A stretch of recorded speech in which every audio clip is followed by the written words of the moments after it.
Bonjour, aujourd'hui on va parler des arboviroses, en particulier le West Nile, qui est en situation inquiétante en Algérie vu que les changements climatiques.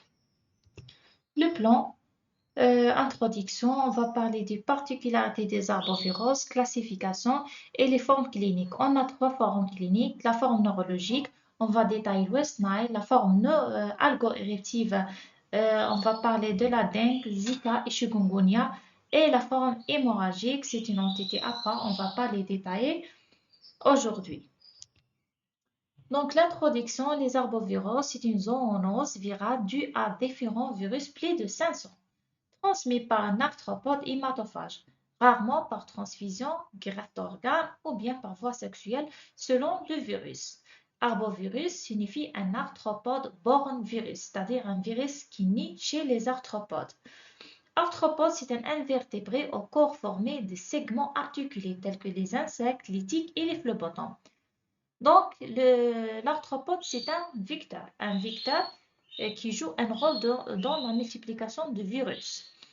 Et on a aussi le réservoir. Le réservoir, ce sont des animaux. Donc, l'infection chez l'homme ne sera que de façon accidentelle. L'expression clinique est polymorphe avec un syndrome aigu, fébrile et algique, compliqué selon le cas d'hémorragie, hépatite et encéphalite. Elle concerne toutes les zones tropicales actuellement partout dans le monde. Parmi les arboviroses les plus connus et mis en sous surveillance en Algérie, en citant la dengue, Zika, chikungunya et West Nile. Et d'ailleurs, ce sont les arboviroses qui on va les détailler dans notre présentation. Particularité des arboviroses, donc caractérisées par incubation courte inférieure de 7 jours. Ce sont des infections asymptomatiques dans 90% des cas, ou bien ils vont donner des manifestations bénignes, type syndrome grippal, avec fièvre, douleur diffuse intense, céphalée, arthromyalgie, malaise général, injection conjonctivale et exanthème. Et seulement dans 1 à 10% des cas, ils vont donner des manifestations cliniques un peu particulières des arboviroses sous trois formes cliniques, forme algo-éruptive, hémorragique et neurologique. La forme algo-éruptive telle que la dengue et chikungunya, la forme hémorragique comme la fièvre jaune et la fièvre de Kimry-Congo. Et les formes neurologiques comme l'encéphalite japonaise, fièvre de West Nile et Toscana virus. Pour l'évolution, soit la guérison au septième jour avec la persistance d'une asthénie, soit se compliquer d'une hémorragie ou bien encéphalite. Le virus a un tropisme vasculaire, hépatique et cérébral. La biologie, on a des éléments d'orientation tels que la leuconotropénie, la thrombopénie et la perturbation du bilan d'hémostase hépatique et rénale. Pour la confirmation, c'est la PCR dans la phase aiguë, puis la sérologie. Mais il faut préciser le contexte clinique au laboratoire car les résultats sont difficiles à interpréter du fait du grand nombre des arboviroses. On a dit qu'il y a 700 arboviroses et il y a la possibilité de réactions croisées. Le traitement est uniquement symptomatique. Maintenant, passons quelques déterminants de l'émergence en Algérie. Les facteurs favorisant de l'émergence ou bien la réémergence de ces affections, on a la modification climatique et les couloirs de migration des oiseaux. Les couloirs de migration des oiseaux, tels que les cigogniers, etc., les oiseaux sont des porteurs du virus. Pour les modifications climatiques, on a le réchauffement de la planète avec la pluviométrie qui, en augmentation, va donner un environnement favorable à la multiplication de vecteurs. Changements tels que l'avancement des déserts vers le nord, les canicules estivales, on a noté jusqu'à en 2018 une température jusqu'à 48 degrés et l'inondation. Ces modifications sur l'environnement, ils vont donner des effets sur le vecteur et le réservoir. Par conséquent, risque de passage à des hôtes inhabituels, tels que l'homme et les animaux domestiques. Il peut entraîner aussi une épizootie et ou une épidémie. Et ce sont des conditions adéquates pour l'installation définitive du virus et de son cycle dans les régions considérées. Pour classification, on a plus de 500 arboviroses classifiés en 5 familles. Donc, on va détailler la Togavirus, exemple chikungunya, avec un vecteur de Aedes aegypti et Apopictus.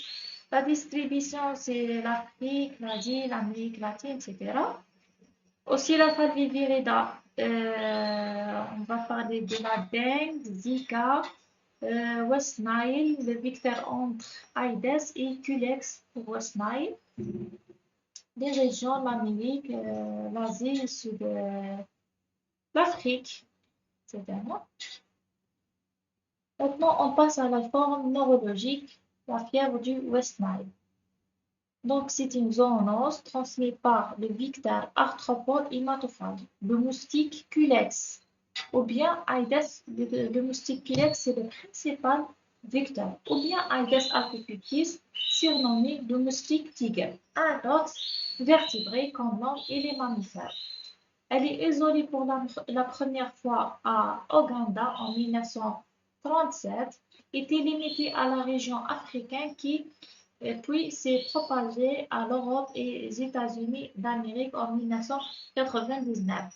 Est considérée comme le plus répandu des Falcivirida après la dengue. L'aire de la dispersion géographique de ce virus est considérable, comprenant de nombreux foyers reliés par le mouvement des oiseaux migrateurs. Épidémie, donc on a un agent, c'est le virus, arbovirus, de famille Falcivirida, à ARN monocaténaire de polarité positive.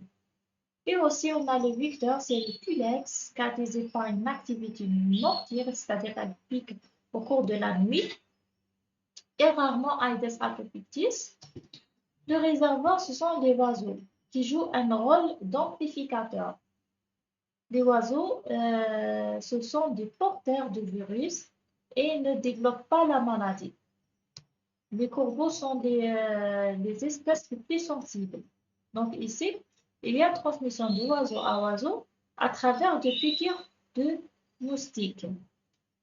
Et le réservoir amplificateur, c'est-à-dire chaque cycle, les oiseaux infectés sont augmentés. De façon accidentelle, il va toucher l'homme et les mammifères. Mais ici, l'homme n'entre pas dans le cycle épidémiologique parce qu'il développe une virémie faible et de courte durée. D'ailleurs, c'est le type de cycle épidémiologique, c'est-à-dire ici, le cycle va se terminer. Donc, la transmission de l'oiseau se fait par le cycle de circulation virale de oiseau à oiseau par l'effet de piqûre. Et l'amplification, c'est-à-dire la quantité de oiseaux infectés augmentée à chaque cycle. Les énains et les chevaux sont des hôtes accidentels, développent une virémie faible et de courte durée, qui n'est pas suffisante pour infecter les moustiques après la piqûre. Ne sont pas en mesure de transmettre le virus aux moustiques et sont donc considérés comme les derniers hôtes, bien ce qu'on appelle les types de chaque épidémiologie, ne contribuant pas au cycle de transmission. Dans les intempéries, l'infection de West Nile est saisonnière, avec une prédominance lors de la période d'activité du moustique entre mai et octobre. La pathogénie, pas bien comprise, au cours de la piqûre, le moustique injecte de la salive chargée de virus dans l'os. Le virus peut infecter les fibroblastes, les cellules endothéliales vasculaires et les cellules du système réticulo-endothélien. Les virémies courtes conduisent éventuellement à l'infection du système nerveux central. Le risque plus élevé d'infection du système nerveux central chez les personnes âgées et même les enfants et les nouveau-nés suggérait que le déclin immunitaire joue un rôle dans les facteurs de risque de cette maladie. Maintenant, situation épidémiologique dans le monde, aux États-Unis, on remarque qu'en 2003, ils ont noté déclaré 9 800 cas. Ici, en 2012, jusqu'à 5 600. Mais le taux de mortalité est faible. Parce que le taux de mortalité est faible, parce que ils ont déclaré les formes neuro-invasives et les formes bénins. En Afrique, en 1974, l'Afrique a connu une importante épidémie de West Nile. Elle a touché 3000 personnes dans la province du Cap à la suite de pluies abondantes qui favorisent la population des moustiques. L'Afrique du Nord, en Tunisie en 2012, ils ont déclaré 86 cas de West Nile humain, dont 12 décès. Au Maroc, entre 1996 et 2003, la maladie était retrouvée chez les Équides, donc pas de cas humains. En Algérie, le premier cas en 1968, on a déclaré le West Nile à Janet sur le moustique Culex, mais l'importance de la circulation virale était non connue. Ici, à l'inverse du statistique aux États-Unis, on a des nombres des cas sont faibles, par 171.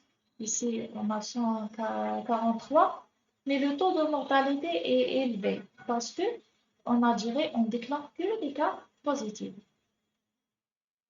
Donc, en 1994, il y a eu une épidémie à Timimoun. Ils ont déclaré 50 cas avec 40% de complications neurologiques et 16% de décès. Ici, l'Algérie a déclaré que Timimoun, le West Nile est consacré à la région de Timimoun.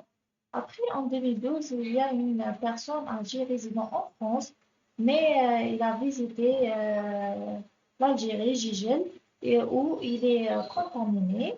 Donc, le début de la symptomatologie était en Algérie, puis l'apparition puis lorsqu'il est rentré en France, il y a l'apparition de troubles neurologiques avec un aussi fatal. Donc, ils ont fait le diagnostic, posé le diagnostic de West Nile. Après, l'Algérie a déclaré, suite à cet événement, l'Algérie a déclaré que West Nile, il est partout dans l'Algérie. Puis, après, en 2013, on a eu aussi des cas à Timimon et à Guelma, et le aussi favorable. Donc, suite à la propagation du West Nile dans le bassin méditerranéen et la présence de quelques cas sporadiques en Algérie, donc, suite à cette alerte, ils ont mis en place un dispositif de surveillance du West Nile en 2014. En 2023, il y a toujours une difficulté à établir une situation réelle concernant l'infection du West Nile, par pas de déclaration, pas de prélèvement, pas d'envoi à l'EPIA. En juillet, il y a une épidémie à Reggane, wilaya d'Adrar, avec un tableau d'encéphalite. Ils ont déclaré 15 cas, dont 7 décès, avec un taux de mortalité de 46,7. L'âge est entre 21 jours et 11 ans. Donc 60% des cas sont moins d'un an. La fin août-septembre, il y a eu aussi une épidémie à Batna, Biskra, Silla, tableau d'encéphalite, 33 cas, dont 7 décès avec taux de létalité de 21,2%. Les facteurs favorisants sont la hausse des températures et l'organisation de grands événements internationaux comme la Coupe du Monde. La hausse de température, plus il fait chaud, plus le cycle de développement du moustique se raccourcit, plus il fait chaud, plus la vitesse de multiplication du virus chez le moustique est aussi augmentée. Donc, pour l'organisation des grands événements internationaux, plus il y a de rassemblements populaires, plus il y a la transmission des maladies. Donc, cela multiplie les risques avec des facteurs plus nombreux qui vivent plus longtemps et des pathogènes qui se transmettent plus rapidement. Le mode de transmission, le principal mode de transmission, c'est la piqûre d'un moustique infecté, principalement du genre Culex. Bien que des cas de transmission de West Nile et météoro et par le lait maternel ayant été signalés, la transmission inter-humaine n'a jamais été décrite. Il n'y a pas donc de période de contagiosité. Cependant, les risques de transmission lors des transfusions d'organes ou bien de dons de transfusion sanguine et dons d'organes existent, bien que celui-ci est de faible et limité d'une période de 6 jours post-piqûre. Pour manifestation clinique, l'incubation courte entre 2 à 6 jours, mais peut durer 14 jours, voire une atteinte de 21 jours chez les patients ayant subi une greffe d'organes d'un patient infecté.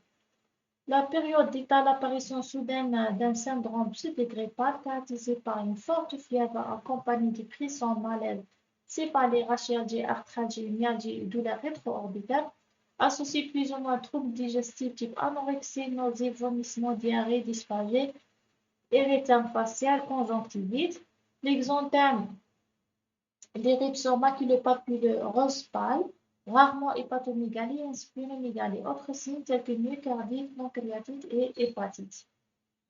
Les complications neurologiques sont tableau de méningite virale, bien tableau d'encéphalite et la polymyélite light. Méningite caractérisée par syndrome infectieux, type fièvre, frisson, un syndrome méningé physique et fonctionnel. Ce qui est caractéristique des arbovirus, ce sont des céphalées rétro-orbitaires. Le SIR clair leucocytaire avec hyperproteinorragie et glycorragie plus ou moins bas. L'amélioration est souvent spontanée, mais le malade peut garder des céphalées résiduelles avec fatigue prolongée. Le tableau d'encéphalite seulement toucher les personnes âgées, plus ou moins avec des comorbidités. Le tableau associé à un syndrome infectieux avec syndrome encéphalitique, type trouble de conscience et convulsion. Et le signe caractéristique de l'encéphalite à West Nile, ce sont les tremblements myocloniques avec un syndrome extra-pyramidal de type tachypnée. Aussi, on peut noter des troubles de l'équilibre et des vertiges. Tableau de polymyélite laïque, la plupart des cas faiblesse persistante des membres, caractéristiques cliniques par l'absence d'engourdissement, faiblesse peut souvent être dans un seul membre et la douleur parfois présente. Donc, grosso modo, l'incubation est entre 7 à 14 jours, 90% manifestations asymptomatiques, moins de 20% ce sont des syndromes grippal, bien syndrome algofibrile. Seulement 10% va donner des manifestations neuro-invasives, type méningite, bien méningo-encéphalite à liquide clair, des encéphalites avec des signes de syndrome extra-pyramidal de type parkinsonien, des tremblements myocloniques. C'est notez bien que c'est une affection saisonnière, coïncidant avec la période de pullulation du moustique. Et classiquement, le virus, le réservoir des virus sont des agents migrateurs. Le diagnostic positif basé toujours sur des arguments épidémiologiques, cliniques et biologiques. Biologique, on a des éléments d'orientation et on a le diagnostic de certitude. Pour les arguments épidémiologiques, on a premièrement la période estivale, donc, qui est entre mai et novembre, et la zone d'Ondini, le bassin méditerranéen, c'est le lieu privilégié, l'Algérie, Maroc et Tunisie. Pour les arguments cliniques, soit le syndrome algofibrile brutal, ou bien le syndrome méningite, bien méningo-encéphalite à liquide clair. Pour les arguments biologiques, les arguments d'orientation tels que la neutropénie, lymphopénie, thrombopénie, SIR clair, hypertendie, lymphocytaire avec hyperproteinorragie modérément élevée. Pour le diagnostic de certitude, on a la PCR ici. Dans la première semaine, les premiers 7 jours, on fait la PCR parce qu'on voit ici la virilité est élevée, la charge virale. Puis après les 7 premiers jours, on fait la sérologie. Notez bien que l'hygiène peut être positive jusqu'à une année. Parfois, on fait des prélèvements tardifs entre le 15e et le 21e jour à la recherche d'une séroconversion de IgG qui augmente jusqu'à 4 fois la normale entre 2 prélèvements successifs. Donc, c'est ça. Les types de prélèvements, on peut faire des surrounds, des SIR, des urines, des sang total. La conservation, c'est au réfrigérateur entre 4 à 8 degrés, minimum 5 jours. C'est ça. Le transport, selon les recommandations de l'OMS, c'est le triple emballage, c'est-à-dire le type, l'enveloppe et l'assiette.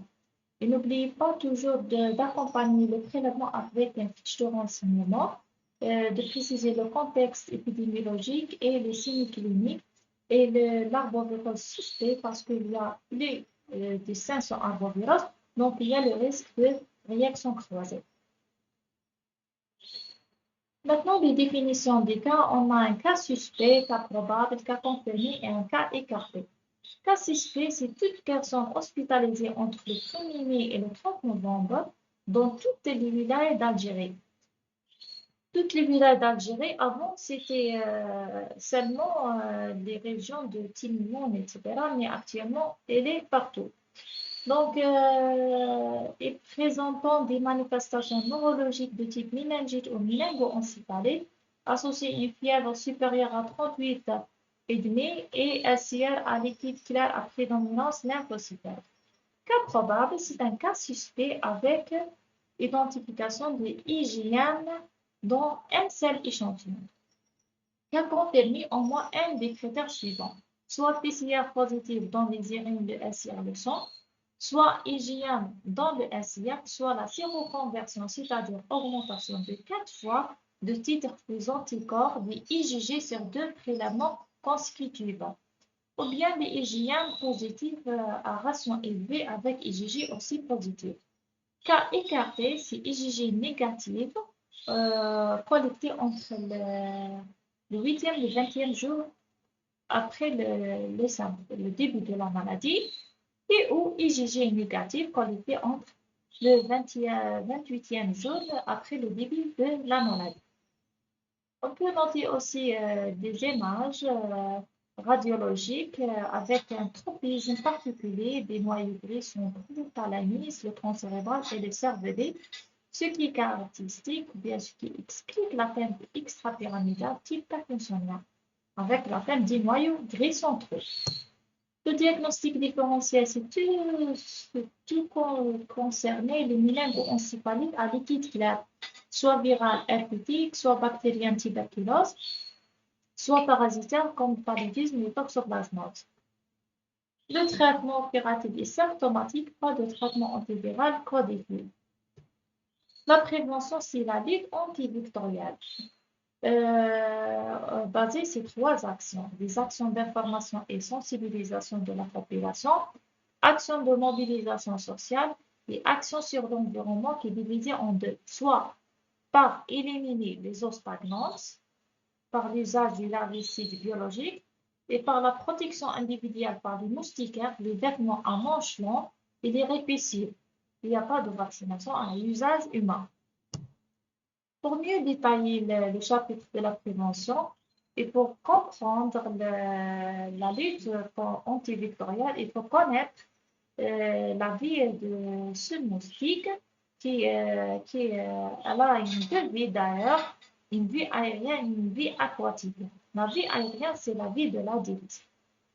Ici, on a la femelle qui a besoin d'un repas sans vie parce qu'elle a besoin de fer pour nourrir les œufs. Puis elle va rechercher l'eau stagnante pour pondre ses œufs. Elle va pondre jusqu'à 100 à 150 œufs. Puis ils vont atteindre des stades larvaires, 4 stades larvaires, nymphe puis adulte. Donc on a larve, nymphe, adulte. Puis l'adulte va sortir à l'air libre. Si on veut lutter contre le vecteur, on doit lutter contre l'adulte dans la vie aérienne et lutter contre la larve dans la vie aquatique. Donc, on commence par la lutte contre la larve, c'est-à-dire la vie aquatique, c'est-à-dire les eaux stagnantes. On va rechercher les gîtes larvaires naturels et artificiels. Ici, les gîtes larvaires naturels. Pour les gîtes larvaires artificiels, on a ici des exemples tels que les fontaines, les pots de fleurs, les piscines, les caves et les pneus. Donc, pour rechercher les larves, des recommandations de l'OMS, on a 2 méthodes, soit la louche, soit le passoire. On doit rechercher les larves. Si elles sont présentes, on va faire bien Oui, on met des larvicides biologiques parce qu'on ne peut pas mettre des larvicides biologiques à toutes les doses stagnantes parce que ce sont des produits chers. Ça, c'est la lutte contre la larve. Maintenant, la lutte contre la lutte, on a des pièges ISIDC. Ce sont des pièges dotés d'une lampe avec un ventilateur. Ce ventilateur va aspirer le moustique qui est attiré par la lumière et collecté dans une nacelle. Puis, il y a une toute procédure de congélation et recherche de ARN chez les moustiques. Conclusion, donc l'infection au West Nile est une maladie en pleine exposition en Algérie parce qu'il y a présence des conditions favorables de la circulation du virus, la zone humide. Le diagnostic doit être toujours évoqué devant cas de méningo-encéphalite durant une période de mi et novembre. L'efficacité du diagnostic virologique est conditionnée par le respect des conditions de prélèvement et de transport. La prévention est le seul moyen de lutte contre cette infection par surveillance et lutte antivectorielle. Maintenant, on passe à des formes ago-érectives. La dengue. Donc, la dengue, c'est une pathologie émergente. D'ailleurs, c'est la deuxième cause de fièvre tropicale au retour d'une zone d'endémie après le palais. On note 50 millions de cas par an dans le monde. On a 4 sérotypes de la dengue, dengue 1, 2, 3 et 4, sans immunité croisée. C'est-à-dire, si tu fais la dengue 1, il y a le risque de faire la dengue 2, 3 et 4. Donc, ce virus appartenant au Falciparum transmis par des moustiques Aedes, Aedes albopictis et Aedes aegypti. Ce moustique a une activité diurne, c'est-à-dire il pique au cours de la journée et sévissant en zone intertropicale, l'Amérique centrale et sud et l'Asie. Classée parmi les maladies émergentes du fait de son extension géographique récente, elle est devenue fréquente chez les voyageurs. D'ailleurs, cette année, il y a une épidémie de la dengue à l'ONEC. Généralement bénigne, se compliquer de 1 cas sur 1000 d'hémorragie et ou choc la dengue hémorragique. La déclaration, bien sûr, obligatoire des cas diagnostiqués et été répondue de mai à octobre. Pour le réservoir et la transmission, le cycle ici, pas comme West Nile. Ici, on a deux cycles, cycle salvatique entre le primatement humain et le moustique. Donc, et on a l'homme ici est un réservoir. Donc, il joue le rôle d'amplificateur et disséminateur. Donc, il y a une transmission de l'homme à l'homme à travers des piqûres de moustiques. Pour la moustique, Aedes est anthropophile, c'est-à-dire elle aime l'homme et leur activité dure, c'est-à-dire elle pique au cours de la journée.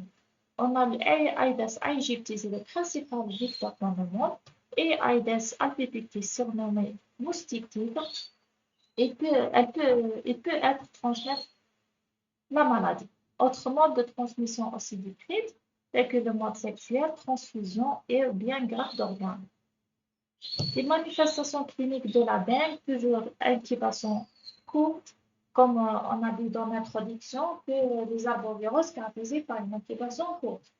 Le tableau brutal fait une forte fièvre, dure habituellement entre 2 à 7 jours et accompagne souvent syndrome algique et syndrome érectile.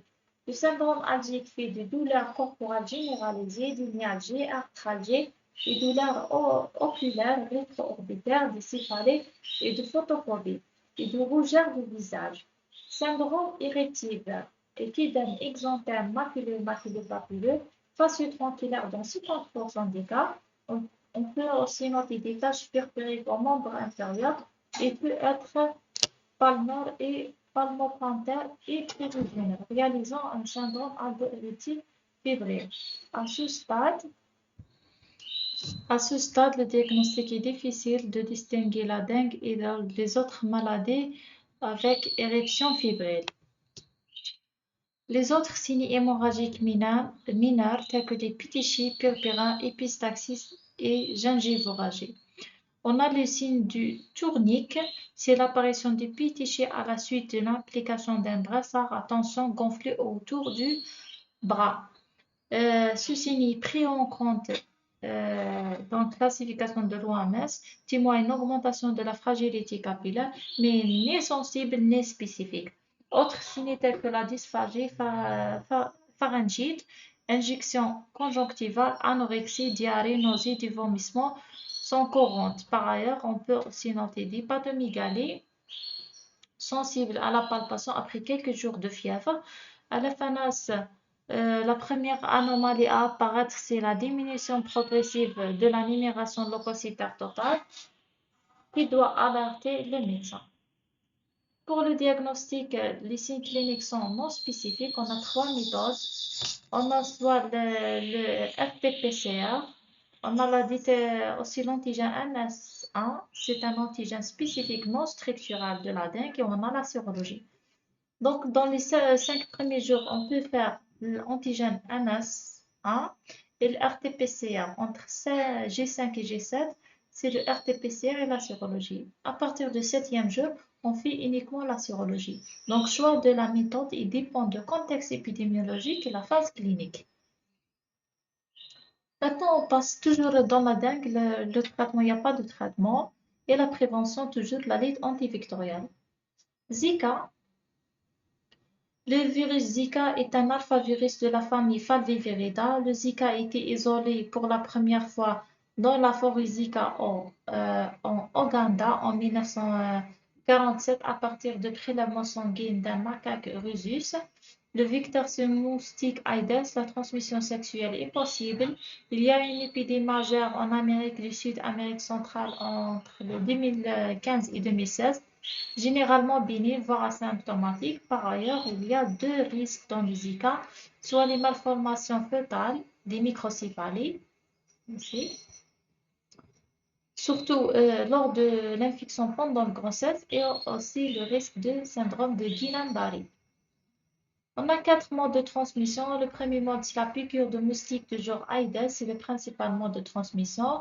On a aussi la transmission interhumaine par voie sexuelle a été décrite et nécessite l'utilisation de préservatifs chez les sujets infectés pendant plusieurs semaines, chez la femme 8 semaines et l'homme 6 mois, du fait de l'excrétion prolongée du virus dans les urines, le sperme et les sécrétions vaginales féminines. La transmission maternelle-fœtale peut se faire à tout stade de grossesse, peut provoquer une embryophotopathie surtout au premier trimestre, mais la transmission sanguine est possible. La clinique, l'incubation est courte, entre 3 et 12 jours. Les formes asymptomatiques dans 50%, plus de 50% des cas. On a des formes simples et des formes graves. Formes simples dans un syndrome de dengue-like par des arthralgies, odème des extrémités, fièvre modérée, céphalie rétro-orbitaire, éruption maculopapuleuse et conjonctivite. Les formes graves sont exceptionnelles et la gravité liée à tropisme neurologique du virus.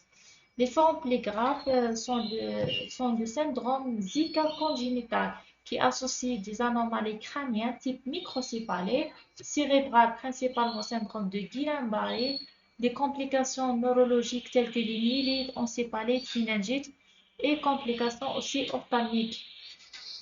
Le risque aussi des séquelles cognitives, motrices et sensorielles qui nécessitent une surveillance jusqu'à l'âge de 6 ans chez tout enfant né de mère infectée au cours de grossesse.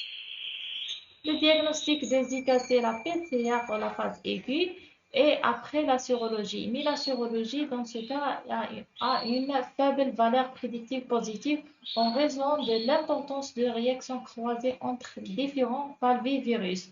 Donc, l'infection à Zika doit être suspectée chez tout patient présentant une symptomatologie de type dengue-like, revenant aux résidents en zone d'endémie du Zika et pour lequel les tests diagnostiques pour les autres arboviroses endémiques sont négatifs principalement pour le virus de la dengue.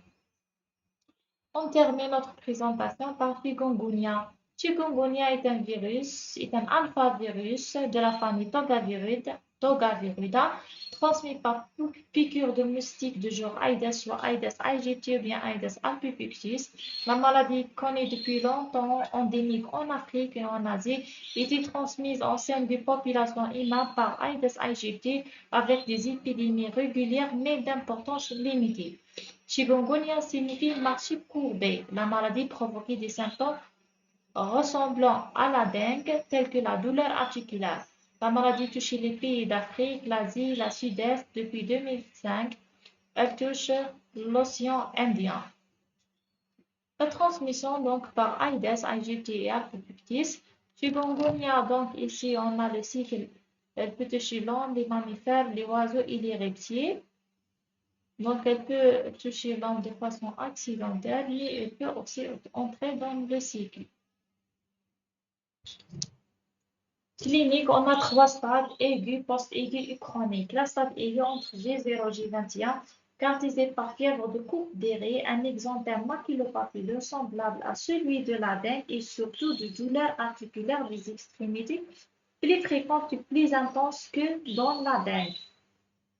Stade post-aigu entre G21 et G90 se caractérise par douleurs articulaires chroniques avec une tinosynovite et un œdème récidivant, validant et persistant.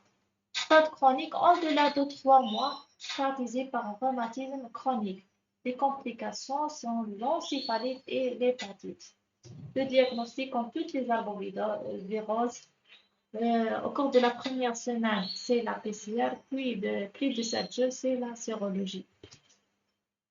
Les personnes ayant déjà chikungunya sont ensuite immunisées contre la maladie. Il n'existe pas de vaccin, pas de traitement pour la chikungunya, sauf que certains médecins préconisent le repos et les anti-inflammatoires. Et merci. J'espère que le cours était clair pour tout le monde.